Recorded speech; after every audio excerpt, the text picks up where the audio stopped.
Ryan Donato scores another clutch game winner as the Blackhawks beat the Bolts for their fourth win in their last 5 games.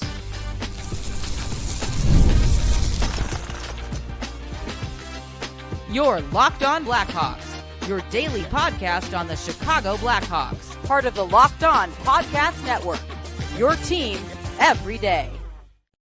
What's going on, everyone? Welcome back to another episode of Locked On Blackhawks, part of the Locked On Podcast Network, your team every day. I'm your host, Jack Bushman. Quick heads up that today's episode is sponsored by Game Time. Go and download the Game Time app now, create an account, and then use our promo code LOCKEDONNHL in all caps to get $20 off with your first purchase. Bada bing, bada boom, Blackhawks fans. This young group keeps on winning. They defeat the Tampa Bay Lightning 3-2 last night for their fourth win in their past 5 games, which also moves them to 4-2-2 through the opening 8 games of the 25-26 season. Jeff Blashill gets the win in his return to Tampa Bay, which I know had to feel good for him, going up against his good buddy John Cooper, who he had not fared very well against going back to his first NHL head coaching stint with the Detroit Red Wings. And the Blackhawks also finally find a way to beat Andrei Vasilevskiy. He was, of course,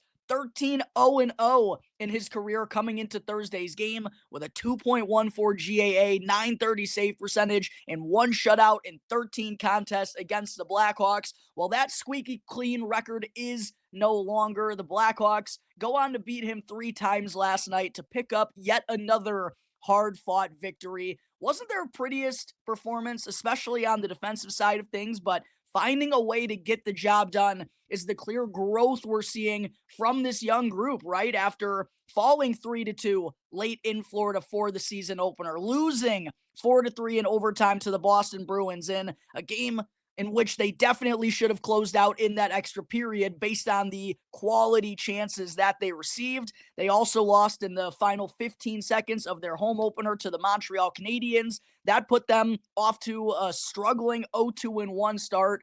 But the response, the resiliency from this young team under Jeff Blashill just continues to be so impressive. And they're finally figuring out how to win these close contested matchups. And man, has it been a lot of fun to watch. They weren't at their best last night. Tampa was, they had the advantage in most of the stats at even strength. I thought they were the more dangerous team at 5-on-5 when they had the puck. But guess what? You're not going to be at your best every single night. None of these NHL teams are going to be flawless through the 82-game campaign. And finding ways to win in games in which you don't have your best stuff, when you're kind of scrapping it around a little bit, that's the sign of a good and progressing team. That's what we got from the Blackhawks last night. Getting into my 3 stars of the game, number 1 to me undoubtedly is Ryan Donato. Man, how good has Donato been over these last 5 games? He continued to stay red hot, extending his goal streak to 4 games and extending his point streak to 5 games as well. Another 2 tallies last night, with one being the game winner with just under a minute to play. His first goal beat Vasilevskiy with a nice wrister. That gave the Blackhawks a 2-1 advantage again in the second period. But I thought his game winner perfectly captured everything that the Blackhawks are about under Jeff Blashill. And Blashill said after the game that, that sequence is kind of what he's been preaching to his team is you got to check to earn your offense. And Teuvo Teravainen, boy, did he come up with a big-time defensive play to strip Nikita Kucherov of the puck, who was by far the most dangerous player on the ice last night, now 1 point shy for 1,000 on his career. And he had a couple of opportunities to reach that 1,000-point plateau, but he, of course, had an assist on Jake Gensel's opening goal for the Lightning, then made a beautiful feed to find Ryan McDonagh backdoor to tie the game up 2-2. He was excellent all night long for Tampa Bay and really was the leading driver of the desperation that the Lightning showed last night after having just 1 win in their opening 6 games. But I thought it was very fitting and also somewhat ironic that in the closing moment of the game, the most important moment of the game that led to the game winner for Chicago, while Kucherov was doing everything in his power whenever he touched the puck, didn't really do everything in his power on this defensive sequence, because after being stripped by Teuvo Teravainen, Perfect feed made by Tavo to spring Frank Nazar for a breakaway opportunity.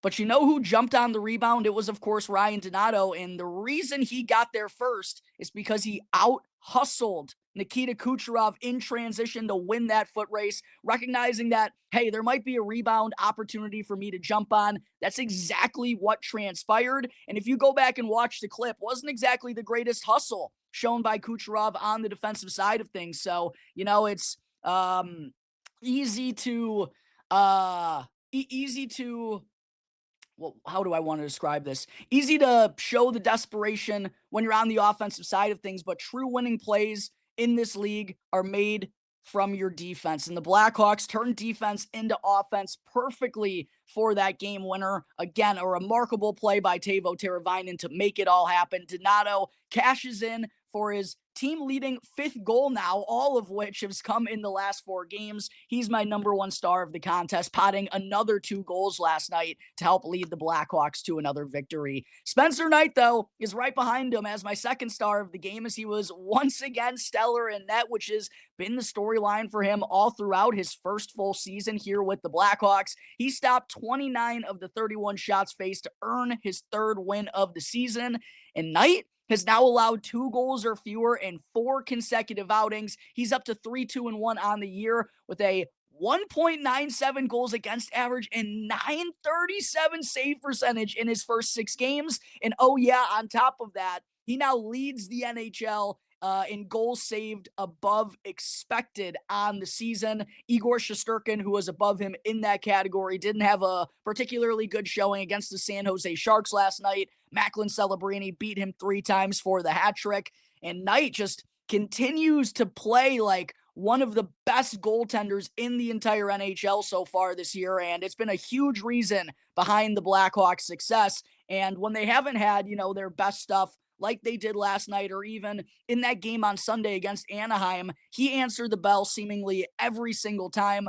Can't really be blamed for either of the 2 Tampa Bay Lightning goals on the evening. Nice to see Spencer Knight continue his stellar play in between the pipes. The Blackhawks got to be real happy with the trade they made with the Florida Panthers at last year's deadline, based on what they've saw so far in this 25-26 campaign. And then also got to give a shout out to my guy, Frank the Tank Nazar, who just continues to make an impact every single night, baby. Continues to be such a massive spark for this team. Scored the opening goal of the game on the power play. Nice play by Tyler Bertuzzi to find Nazar in that soft spot of the zone on the man advantage for a one-timer right out in front of Vasilevsky. That was Nazar's, at the time, team-leading 4th goal of the season before Donato would go on to pot the next 2 goals to leap him in that category. But of course, Nazar also tallied the primary assist on Donato's game-winning goal, and his speed just continues to give him so many opportunities, right? Had a partial breakaway attempt in the 3rd period as well, but had his stick lifted by Lightning defenseman J.J. Moser. But he just gets so many opportunities out there on the ice because of his speed and also because of his play recognition. And I feel like over the last stretch of games, he and Teuvo Teravainen, when paired together, analytically, they haven't, really come out on the right side of the statistics, but I feel like they're such a timely duo. They strike when they get their chances. They're very good at converting on their opportunities when they do get them, and that was evident in the clutch last night. Also thought it was a really savvy shot selection by Frank Nazar, going to the blocker side where, I don't know this for sure. I didn't hear him mention this in his post-game comment, but I feel like he, knowing the IQ that Nazar possesses, probably recognized that he had Ryan Donato chasing down the left wing side, shoots in that direction to potentially give Donato a rebound opportunity. That's what happened, led to the game-winning goal for the Blackhawks in the final moments. Ryan Donato stays red hot. Spencer Knight stays looking like one of the best goaltenders in the NHL this year while still only being 24 years old. And Frankie Nazar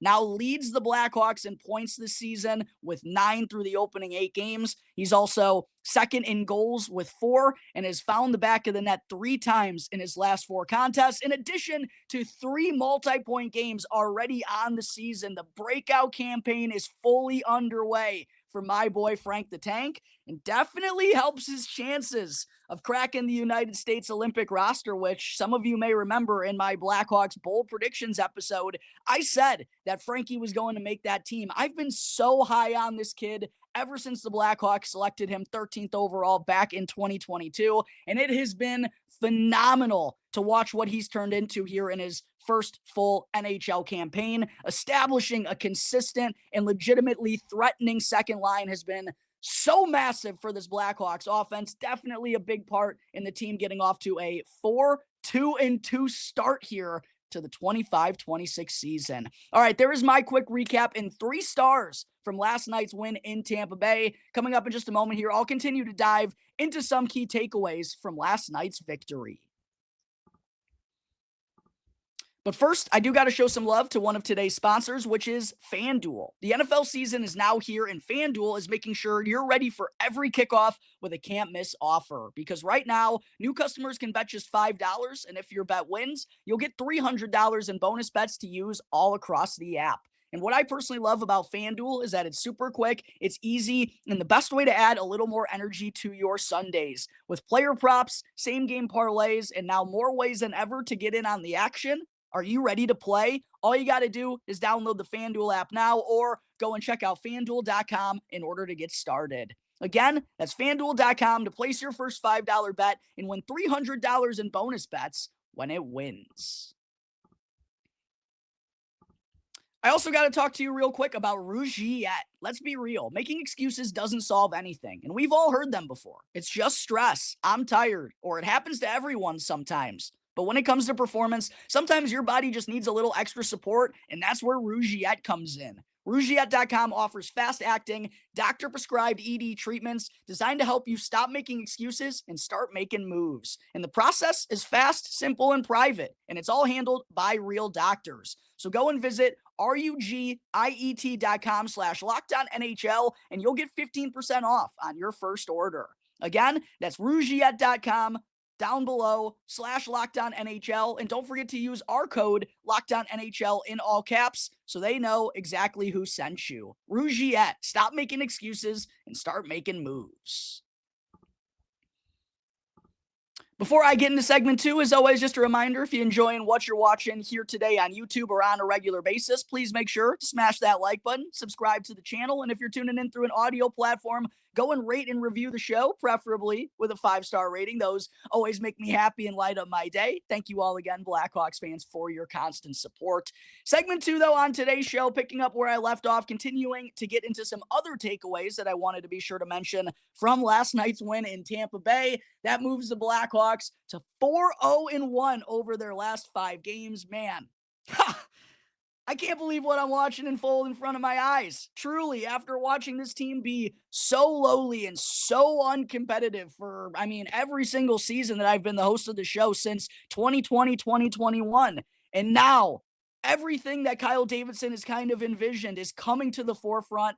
As I'll talk about in segment 3 here in just a moment, Blackhawks fans, there's going to be some more help on the way these next couple of years, which should make things even more exciting for all of us fans. But a couple of other takeaways I wanted to be sure to mention on today's show. Teuvo Teravainen, I talked about him making an excellent play, turning defense into offense that led to Ryan Donato's game-winning goal. Well, I think just because of the ascension of Nazar, because of Connor Bedard looking the way he has in his 3rd NHL season, Donato's been cooking here as of late. I haven't necessarily, I don't think, given Teuvo Teravainen the flowers that he truly deserves for his start to the season, right? Picking up where he left off in the final, 2 to 3 months of 24-25, his first season back with the Blackhawks, kind of got off to a slow start. And I remember through the opening, I want to say 40 games, most of his production had come in a 3-game stretch where he had tallied, not a 3-game stretch, but 3 of those games in the opening 30 or 40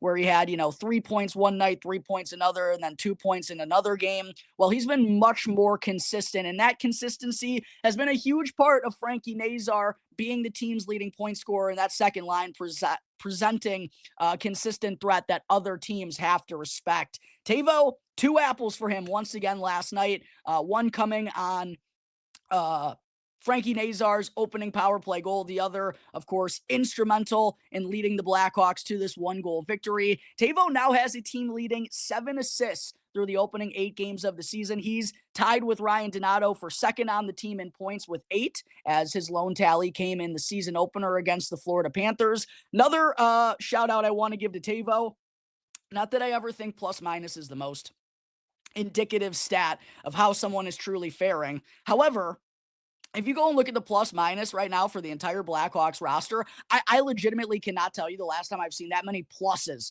on the squad. I mean, it has been like, for Bedard, it's been like -30, -40 these last couple of years, and 95% of the team has had a plus minus in the negatives, and it hasn't taken very long in the season to get to a pretty bad number. Well, that's not the case here in 25-26. Most of these Blackhawks have a positive plus minus rating, and Teuvo Teravainen has the best of them all with a +6 rating. And I think that goes to show, again, the offensive contributions that he's been making, in addition to the defensive side of things, which Teuvo has always carried a responsible defensive game. He's a sound two-way player, and he's really been putting it all together and gelling well with Frank Nazar and making key plays like he did in this game on Thursday to help the Blackhawks get off to such a successful start. Also, wanted to give a shout out to the Blackhawks penalty kill for surviving last night against a scary Tampa Bay man advantage. Definitely also helps when your best penalty killer is your goaltender, and Spencer Knight was remarkable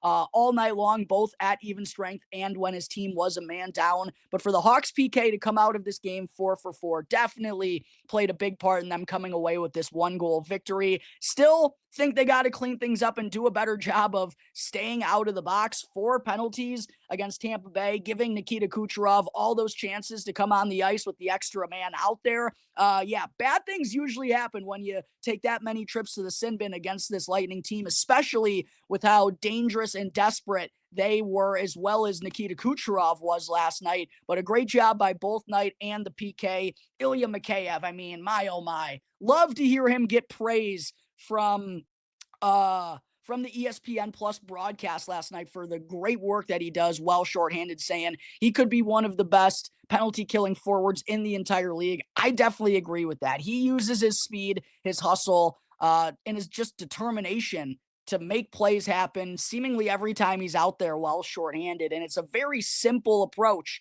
Like I talked about a couple of days ago, I think it's one that Lukas Reichel should try and learn from. Just straightforward, fly as fast as you can all over the ice and make plays in multiple different ways. Ilya Mikheyev continues to do that for the Blackhawks here this season. He was a big part in the penalty kill, going 4 for 4 last night. Landon Slaggert, I also thought had a pretty noticeable contest. Did take a poorly timed penalty late in the third period, which the Blackhawks were able to kill, fortunately. But outside of that, I thought it was a really strong second game of the season for Mr. Slaggert.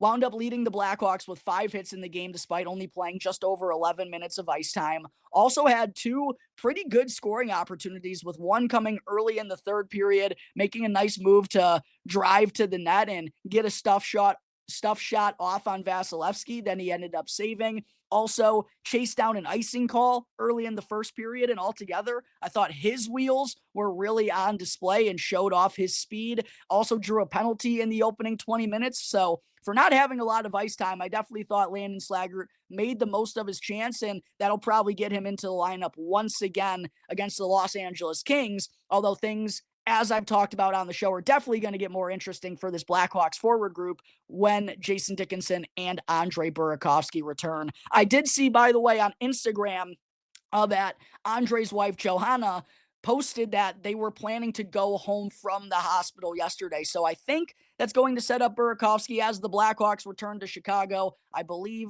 that's going to allow him to return to the team on Sunday against the Kings, but we'll have to wait and see until tomorrow's practice. But really sound game, I thought, from Landon Slaggert. Lucas Reichel, not exactly a very sound game from him, even though he did tally the lone assist on Ryan Donato's first goal of the game that put the Blackhawks ahead 2-1 in the second period. I thought he was a defensive liability, went out there for a majority of the rest of his shifts. He was on the ice for both of the Lightning's goals that they scored there in that second period. Ended up only playing one shift in the third, as Jeff Blashill stapled him to the Blackhawks bench, and that one shift came in the opening minute and a half. So wasn't really trusting him to be out there when the game was in the balance. And in the opening 20 minutes, Reichel playing along with Connor Bedard and Tyler Bertuzzi, as I talked about in yesterday's preview, a major opportunity for him when, because of Dickinson, because of Burakovsky, should be returning here soon. It's not going to get any easier for Lukas Reichel to get consistent reps, especially inside the top six. So really had to make the most of his chance, and I thought he kind of fell flat in that last night. The Lightning led 11-0 in shot attempts, 5-0 in shots on goal, and 3-0 in scoring chances when Reichel was on the ice in the first period. That led to Blashill kind of going with some different combinations for the remainder of the game, and I think with Reichel being glued to the bench for most of that third, probably foreshadows that he's going to be healthy scratched on Sunday when the Hawks return to action. One final little takeaway that I wanted to add: how great was it to see the support from the Blackhawks fans down in Tampa Bay? Yet another reason why Blackhawks fans are the best in the entire league. There was so much red in the crowd yesterday at Bankmark International Arena, I think is what the Lightning's arena is called now. Used to be Amalie Arena, of course, but 3 consecutive wins for the Blackhawks in that building gives Hawks fans who are down in Florida a good reason to go and watch their team whenever they take on the Bolts. But I thought it was so cool to hear "Let's Go Hawks" chants on the road that were clearly, you could clearly hear, clearly audible was the word I was looking for, over the ESPN Plus broadcast. Kind of takes me back to, when I was first falling in love with this Blackhawks team in the dynasty era from 2008 to 2017. A lot of road games where the Blackhawks faithful would travel well. Certainly seemed to be the case last night down in Tampa Bay, and love that this young group got to reward all of those fans with an epic 3-2 victory, capped off by a late goal from Ryan Donato. There is everything I have from the Blackhawks, picking up yet another win last night against the Lightning. Coming up in just a moment here, Hawks fans, before I close things out, want to quickly talk about Roman Kantserov and the rest of the Hawks 2023 draft class. But real quick, I got to give another shout out to one of today's sponsors, which is Game Time. I apologize for having the wrong graphic up. Stupid me. Got to talk to you all about Game Time. Hockey season is officially here, and nothing beats being in the arena for those opening games. But let's be real, getting tickets can be a total headache. Between waiting in queues, surprise fees, and prices that jump right before checkout, it's easy to get frustrated when all you want to do is go and cheer on your team. But that's where Game Time comes in, the app that gives fans the advantage.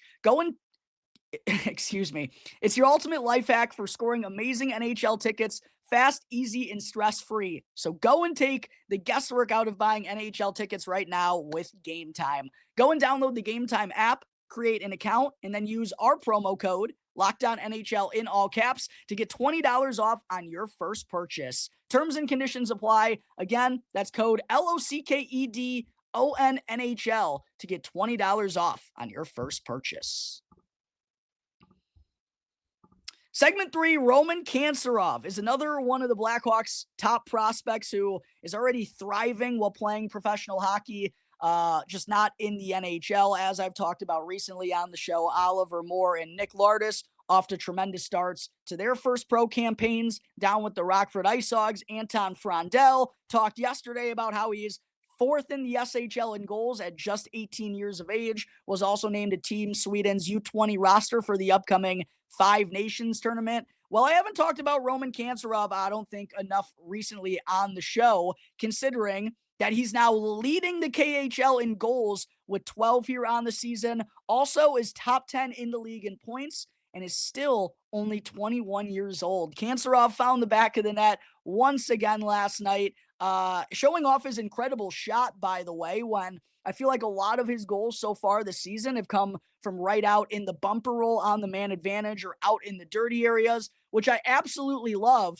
But we're seeing just the well-rounded skill set that Roman Kantserov possesses. If you follow my Strictly Blackhawks account at Talkin' Hockey, I post every goal that Kantserov scores, as well as a decent amount of his highlights, his assists, his quality shifts and whatnot. And I just love the way that Kantserov goes about his business. When I watch him play, I really do believe he's going to fit in nicely with what Jeff Blashill demands from his forwards and what he likes to have in his forward group, and that's quality skating. Roman Kantserov can absolutely fly out there. He makes an effort with the 200-foot game.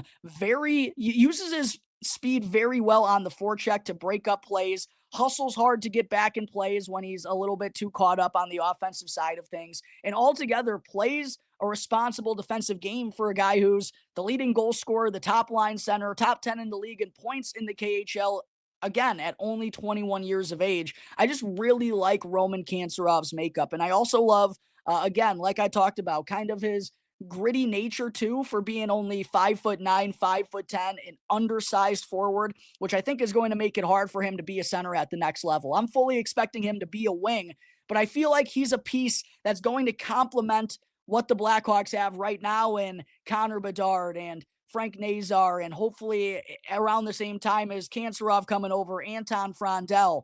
I really do think the pace and the way that he buzzes up and down the ice, it's kind of similar to Frankie Nazar in a sense. And I really do believe he's going to be another key piece of the Blackhawks rebuild here in Chicago. I don't think he's necessarily going to be a top line winger, but I do think he's going to slot somewhere in the middle six and almost in a fashion like Oliver Moore, but he just doesn't have the same size that Moore does. I think he's going to make plays in all three zones that are going to help this team win hockey games. He kind of just strikes me as a winning hockey player. And with the way that he skates, with his quick release in the bumper roll, we saw the nice wrister that he displayed on yesterday's goal. I could not be more excited about Roman Kantserov, and just, again, love the way that he's gone about his business. And what I also wanted to talk about before closing out today's show real quick is the Blackhawks 2023 draft class. These kids are really growing into their own here. Bedard, obviously the first overall selection, looks like a different player in his third year of the NHL. Third year in the NHL, 7 points in his opening 9 games. Oliver Moore has 6 points in his opening 5 AHL contests, been a huge reason why Rockford is off to a 4-1-0 start. 4 goals already for Moore on the year. Adam Guyan, who was the Blackhawks' second-round selection, their first of 3 second-round selections in the 2023 draft, hasn't been all that great for Guyan. Ever since the Blackhawks made him the first goalie off the board, really struggled in his last year with the USHL, did not play all too well in his freshman year with the University of Minnesota Duluth, but he's off to a very nice rebound here so far in his sophomore season that has Minnesota Duluth ranked inside the top 20 now. His Guyan is 5-1-0 with a 1.51 goals against average and .922 save percentage in his opening 6 starts. And you can never quit on a young goaltender, Blackhawks fans. As Guyan, I'm expecting him to play probably 2 more years of college hockey, if I had to guess. It's going to be a very long process for him before he ever becomes NHL ready, but love to see that he's responded nicely so far in his sophomore season. Then we got Roman Kantserov with the 44th overall selection that I do believe is going to be a quality NHLer for the Blackhawks. Final second-round selection the Blackhawks made, Martin Misiak.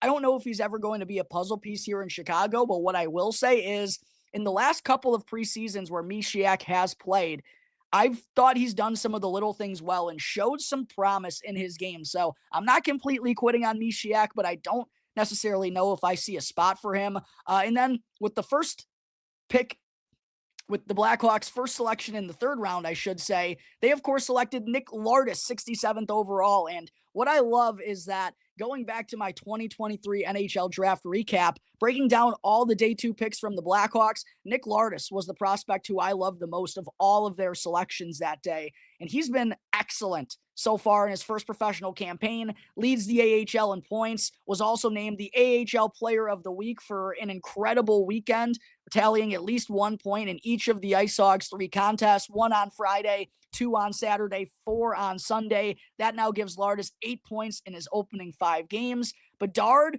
Moore, don't quit on Guyan, Kantserov, and Lardis. 5 of the first 6 selections that the Blackhawks made in 2023 all are off to very swift starts to their respective seasons. Yuri Felchman, don't want to leave him out. He's already been playing professional hockey the last 2 years, over in the top professional league in Switzerland. He's got 6 points, 1 goal, and 5 assists in 17 games so far this season. 6'3", 190-pound forward who's still only 20 years old. Kind of in a similar fashion to Martin Misiak. I don't really know if there's ever going to be a spot for Yuri Felchman, but just another guy who's already playing professional hockey under the age of 21 and is finding some decent success. Incredible draft class by Kyle Davidson here in 2023, and I think it's going to be more and more fun watching these kids continue to take strides in their games over these next couple of seasons. But that's going to take care of today's episode of Locked On Blackhawks, everyone. As always, thank you all again for joining me on the show. Be sure to subscribe to Locked On Blackhawks on YouTube. Follow Locked On Blackhawks on Instagram as well. I'm really trying to pump up that account here as of late and have greatly appreciated the uptick in followers that I've gotten recently. I'm your host, Jack Bushman. At Jack Bushman2 is where you can find me on X. If you want to check out my Strictly Blackhawks account, go and follow at Talkin' Hockey. Until the next episode, everyone, enjoy the rest of your Fridays. I'll see you next time on the Locked On Blackhawks podcast, part of the Locked On Podcast Network, your team every day.